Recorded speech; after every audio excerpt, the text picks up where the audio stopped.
It's Tokyo Joe time.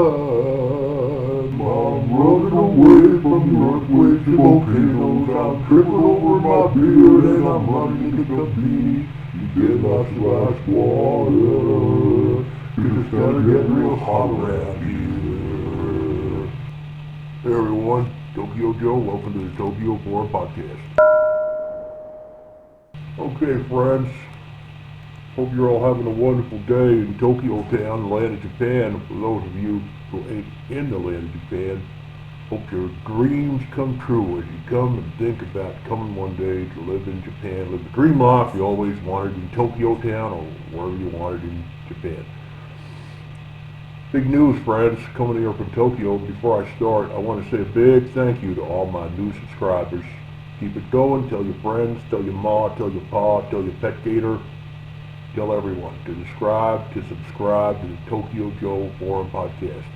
And you can click that button right there and you are subscribed, friends. Remember to give me a thumbs up if you find it interesting, if you like my singing or anything else about the podcast. Tell the people about Tokyo Joe's podcast, friends. Okay, here's something important, friends. Scientists who know what they're talking about have come out this week and said that last year's earthquake in Japan, the real big one, the biggest one Tokyo's had for a long time, has greatly increased the pressure of the big magma volcano chamber underneath Fugaku. What is Fugaku, I hear you ask? Well, take a look at this picture here. My web designers and other people have drawn very kindly for me from my website, which you can check out, by the way, at the right of the channel.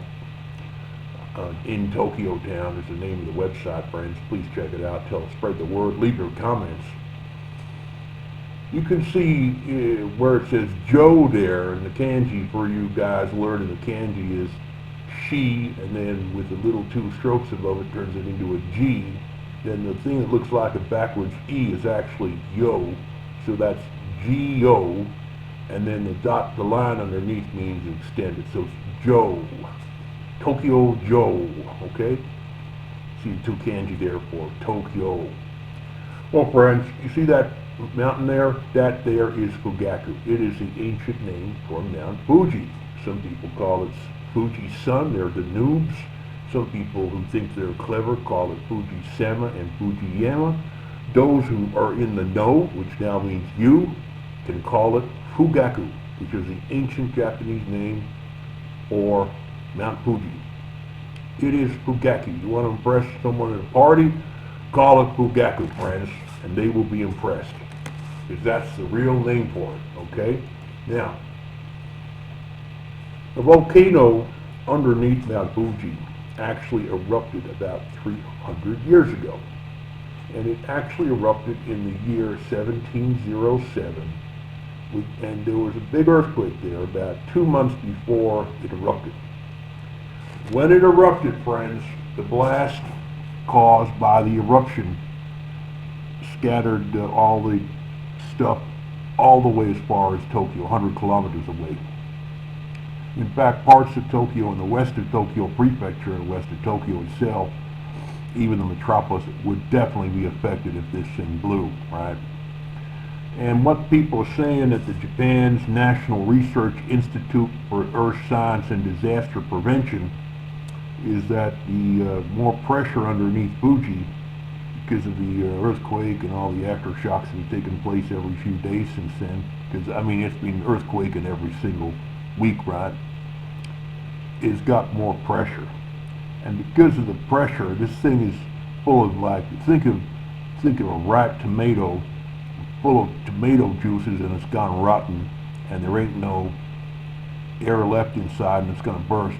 Think of it full, instead of being full of tomato juice, think of a tomato the size of a Mount Fuji, but think of it full of hot magma, which will burn your skeletons and your skins and your flesh to a cinder in about 1 second. That's what it will be, friends.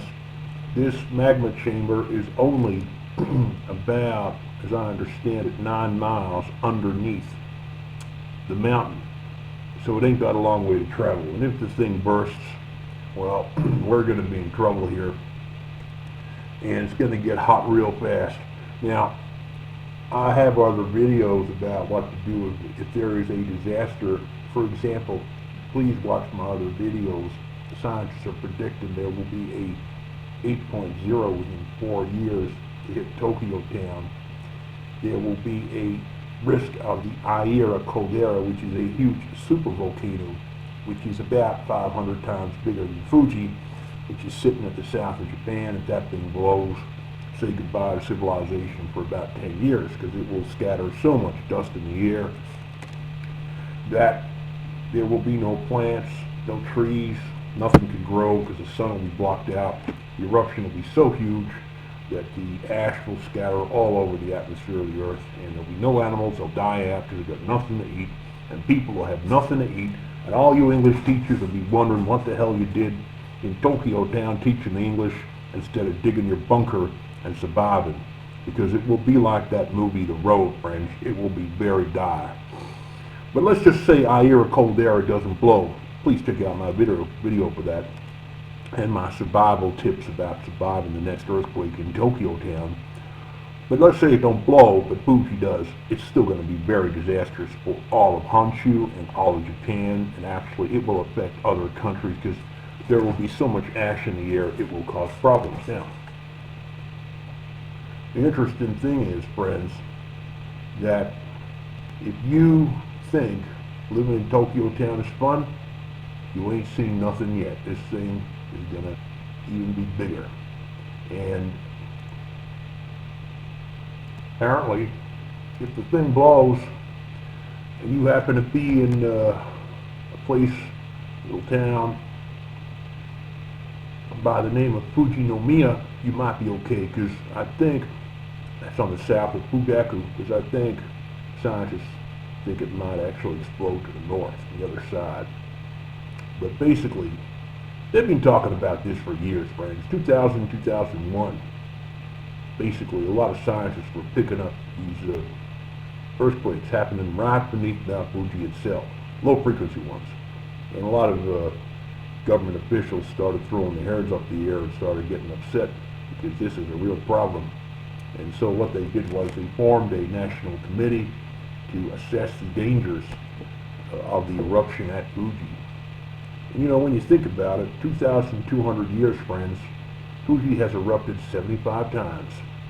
And that's many times, friends. And you don't want to be around when it happens, because it's going to get real hot. On average, that's 30 years between eruptions. So we're overdue by about 270 years, friends. 300 years, no eruption, usually happens every 30 years. Only 70 miles from Tokyo, friends. Alright? So, a lot of people live right near Fuji. A lot more people live almost near Fuji in Tokyo Town. So, what they did was they put these sensors all over the Fugaku to see what's going to happen, seismometers and stuff like that. The scientists understand all that. And it's very interesting. Even recently, back in last decade, scientists would set off chargers, 500,000 pound chargers, something like that, buried underneath Fuji's surface to cause seismic waves and see exactly what the stations were picking up, to get an idea of all the different structures underneath the surface of the mountain, and to see like how much magma is actually going to come out and everything else, to see what would happen when the thing blows. But back in 1707, when the big eruption happened, it was so big, they think the actual mountain itself was affected. The structure of the mountain changed forever, friends. So some scientists say that actually changed the way the mountain erupts. That's why there hasn't been no more eruptions, because it was such a big one. Okay, friends, well, if the earthquake hits and Fuji goes up, could be interesting, friends. because the Tokai or Nankai earthquake everyone's expecting, Kanto earthquake, is going to have such a big stress on the plates under the earth that this could blow, friends, and it could get real hot around here, and it could be a real problem. I would say, friends, there's another indication, that is, there ain't been much snow on Fuji in the last few years, right? And people say that, like, even if it's in the middle of winter, and lots of snow falling down, it could be that, the snow everyone's used to seeing on Fuji Sama means, what the hell's happening when there's no snow? Could it be, friends, that something like the lid is loose on Fuji, and something's happening, something weird is happening. Steam is just causing it all to evaporate, snow won't form, it's already hot up there. And also, there were reports in the last decade of bugs and frogs and everything else, which were all around the top of Fuji and all around Fuji, have disappeared. So who knows, friends, right? Even the birds ain't going to Fuji no more. In the last decade, because usually you'd have all the sparrows and little birds going up to Fuji, even right up to winter, and there ain't no birds there. I don't know, do you live at Fuji?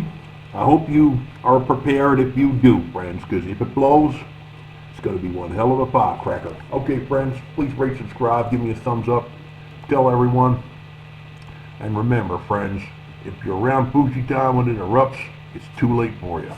Peace, Tokyo Joe.